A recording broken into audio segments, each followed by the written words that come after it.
Parole de Dieu quotidienne. J'aimerais vous parler de quelque chose que vous avez fait qui m'a surpris au début de notre réunion d'aujourd'hui. Certains parmi vous ont peut-être eu un sentiment de gratitude tout à l'heure, ou se sont sentis reconnaissants. Et donc, vous avez voulu exprimer physiquement ce que vous aviez à l'esprit. Cela va au-delà des reproches, n'est ni bon ni mauvais. Mais ce que je voudrais vous dire, ce que vous avez fait n'est pas mauvais, et je ne souhaite pas vous le reprocher en aucune façon. Je voudrais que vous compreniez quelque chose. Qu'est-ce que c'est ? Tout d'abord, je voudrais vous poser des questions sur ce que vous venez de faire. Était-ce se prosterner ou s'agenouiller pour adorer ? Quelqu'un peut-il me le dire ? Nous croyons que c'était se prosterner. Nous nous prosternons de cette façon. Vous croyez que c'était se prosterner. Alors, quel est donc le sens de la prosternation ? Adoration. Alors, qu'est-ce que c'est que de se mettre à genoux pour adorer ? La raison pour laquelle je ne voulais pas faire remarquer tout de suite, c'est parce que notre sujet d'échange aujourd'hui est très important et je ne voulais pas affecter votre humeur. Est-ce que vous vous prosternez dans le cadre de vos réunions habituelles ? Non. Est-ce que vous vous prosternez quand vous faites vos prières ? Oui. Est-ce que vous vous prosternez chaque fois que vous priez, lorsque les conditions le permettent ? Oui. C'est merveilleux. Mais qu'est-ce que je voudrais vous faire comprendre aujourd'hui ? Ce sont les deux types de personnes de qui Dieu accepte la génuflexion. Nous n'avons pas besoin de consulter la Bible ou les comportements des personnages spirituels. Je vais vous dire quelque chose précise, ici et maintenant. Premièrement, la prosternation et la génuflexion ne sont pas la même chose. Pourquoi Dieu accepte-t-il la génuflexion de ceux qui se prosternent ? C'est parce que Dieu appelle quelqu'un à lui et appelle cette personne à accepter la commission de Dieu, alors il se prosterne pour Dieu. Voilà le premier type de personne. Le deuxième type est la génuflexion de la part de quelqu'un qui craint Dieu et s'éloigner du mal. Il n'y a que ces deux types de personnes. Alors, à quel type appartenez-vous ? Êtes-vous prêt à le dire ? C'est une vérité factuelle, bien qu'elle puisse un peu blesser vos sentiments. Il n'y a rien à dire sur la génuflexion des gens au cours des prières. Cela est juste, et comme cela devrait être. Parce que quand les gens prient, ils prient pour quelque chose, ouvrent leur cœur à Dieu et se mettent face à face devant lui. C'est la communication et l'échange à cœur ouvert avec Dieu.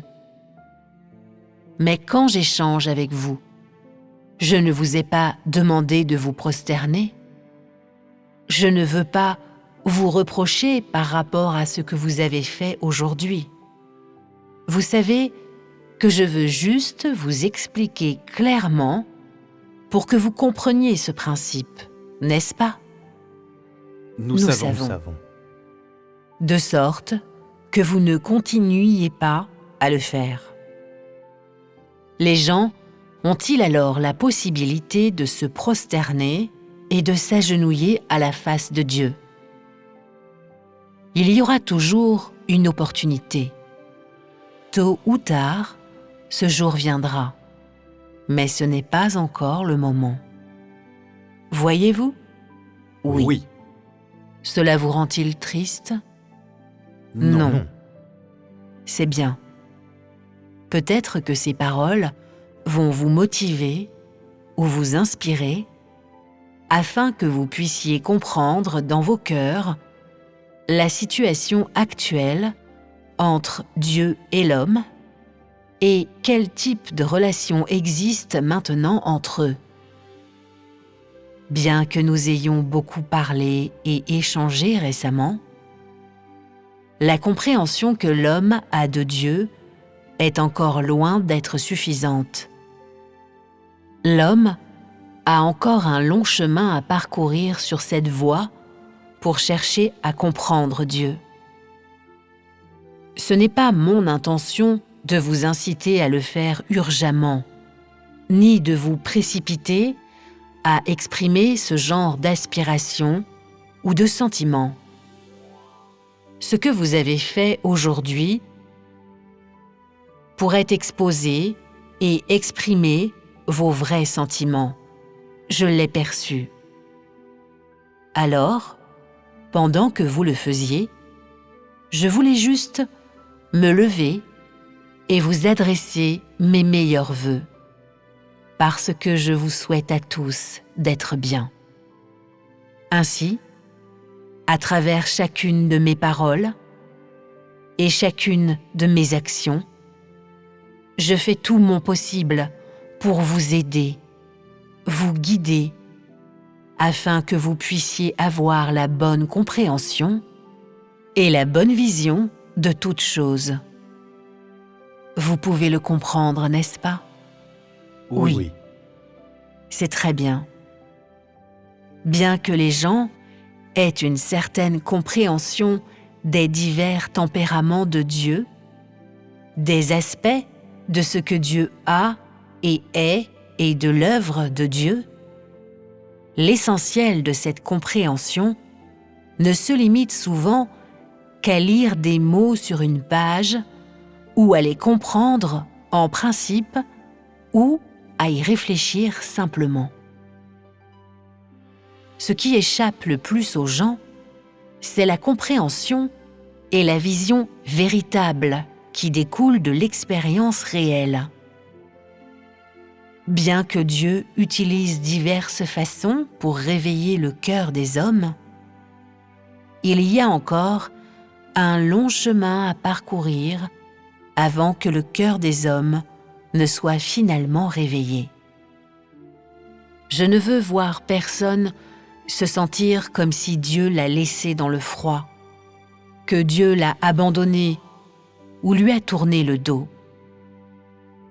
Je voudrais seulement vous voir tous emprunter le chemin qui consiste à chercher la vérité et chercher à comprendre Dieu, marchant hardiment de l'avant avec une volonté sans faille, sans crainte, sans fardeau. Quels que soient les torts que tu as commis, peu importe à quel point tu t'es égaré ou à quel point tu as mal agi, ne laisse pas cela devenir fardeau ou un excès de bagages que tu doives porter avec toi dans ta quête à comprendre Dieu. Continue à marcher de l'avant.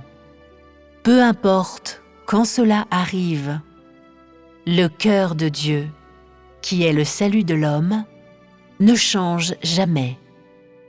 C'est la partie la plus précieuse de l'essence de Dieu.